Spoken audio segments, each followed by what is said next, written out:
Last video ఎవరైనా చూడకపోతే చూడండి, పార్ట్ 1 కింద పెడతాను లింక్ ప్రొఫైల్ కింద, అదైతే చూడండి. ఇంకా ఇదైతే మనం అంత్యక్రియలు నేనైతే సగమే చెప్పాను.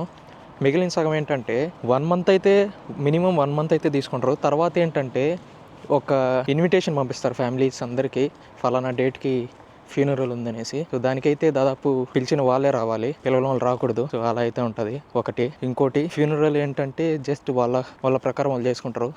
కాకపోతే ఇప్పుడైతే అందరూ కూడా మ్యాక్సిమం ఫాలో అవుతుంది ఏంటంటే బాడీని అయితే కాల్ చేస్తున్నారు, అంటే మెషిన్స్లో పెట్టి. సేమ్ మనకు ఇప్పుడు సిటీస్లో ఎలా అయితే యూస్ చేస్తున్నామో ఇండియాలో అలానే అయితే ఉంటుంది. ఇప్పుడైతే అందరూ ఎవరు కూడా మ్యాక్సిమం పూడ్చి పెట్టడం లేదు, మొత్తం అంతా అయితే కాల్ చేస్తున్నారు. ఆ యాషెస్ తీసుకెళ్ళి వాటర్లో కలుపుకునేది లేదంటే ఏదో ఒకటి చేసుకుంటున్నారు.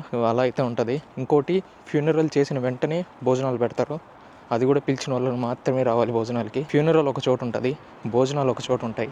దీనికి దాదాపు 10 నుంచి 15 కిలోమీటర్లు లేదా 50 కిలోమీటర్లు 100 కిలోమీటర్లు కూడా ఉండొచ్చు. అలా అయితే ఉంటాయి. ఫ్యామిలీ మెంబర్స్ అనే కాదు, ఫ్రెండ్స్ని కూడా దాదాపు ఎవరినో పిలిచేది. అంటే ఇంకోటి ఏంటంటే కొత్తగా అనిపించేది, వీళ్ళు ఏంటంటే ఇప్పుడు మనిషి అక్కడ చనిపోయి ఉన్నాడు అనుకుని అక్కడ మనిషిని పెట్టుకుని ఇక్కడ తింటా ఉంటారు. ఈవెన్ సొంత మదర్ అయినా, వైఫ్ అయినా, హస్బెండ్ అయినా కడుపునైతే మార్చుకోరు. వీళ్ళు తినాల్సిందే, టైం టు టైం తినాల్సిందే. ఇక్కడ తినేసి వచ్చి మళ్ళీ అక్కడికి వెళ్ళి లైట్గా ఏడుస్తారు, మళ్ళీ ఇక్కడికి వచ్చి తింటారు. అలా అయితే ఉంటాయి. సో అది ఫ్యూనరల్ కథ. మన ఛానల్ని అయితే సబ్స్క్రైబ్ చేసి పెట్టుకోండి.